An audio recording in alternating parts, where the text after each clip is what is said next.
১৯৯১ সালে পঞ্চম জাতীয় সংসদের বিরোধী দলীয় নেতা হিসেবে দায়িত্ব নেয়ার পর শেখ হাসিনা এই বাড়িতে উঠেছিলেন।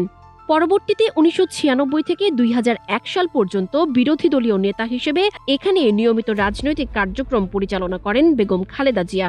সে সময় বাড়িটি ছিল রাজনৈতিক তৎপরতায় মুখর। নেতাকর্মীদের যাতায়াতে সরগরম থাকত পুরো এলাকা।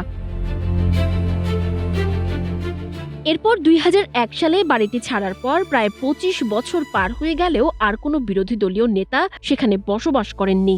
ফলে ঐতিহাসিক এই ভবনটি দীর্ঘদিন নীরব ও পরিত্যক্ত অবস্থায় ছিল। অবশেষে হাসিনা খালেদার স্মৃতি বিজড়িত এই দালানেই কি উঠতে যাচ্ছেন বিরোধী দলীয় নেতা ডাক্তার শফিকুর রহমান? বলছিলাম রাজধানীর মিন্টো রোডের ২৯ নম্বর বাড়ির কথা। গৃহায়ন ও গণপূর্ত মন্ত্রণালয় জাতীয় সংসদের বিরোধী দলীয় নেতার জন্য বাড়িটি বরাদ্দ দিয়েছে। দীর্ঘদিন খালি পড়ে থাকায় ভবনটি জরাজীর্ণ হয়ে পড়েছিল। বর্তমানে পুরোদমে চলছে সংস্কার ও মেরামতের কাজ। গণপূর্ত অধিদপ্তরের কর্মকর্তারা জানিয়েছেন, বাড়িটিকে পুরোপুরি বসবাসযোগ্য করতে কমপক্ষে ১ মাস সময় লাগতে পারে।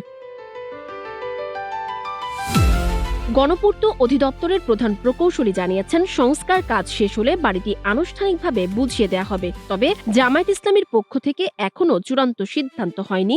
দলীয় আলোচনার পরই নির্ধারিত হবে বিরোধী দলীয় নেতা ডাক্তার শফিকুর রহমান সেখানে উঠবেন কিনা। ইতিহাসের সাক্ষী এই দালান আবারও কি রাজনৈতিক কর্মকাণ্ডে প্রাণ ফিরে পাবে, সেই সিদ্ধান্তের অপেক্ষায় রাজনৈতিক মহল। সানজিদা আফরিন, সোনিয়া, নাগরিক, প্রতিদিন।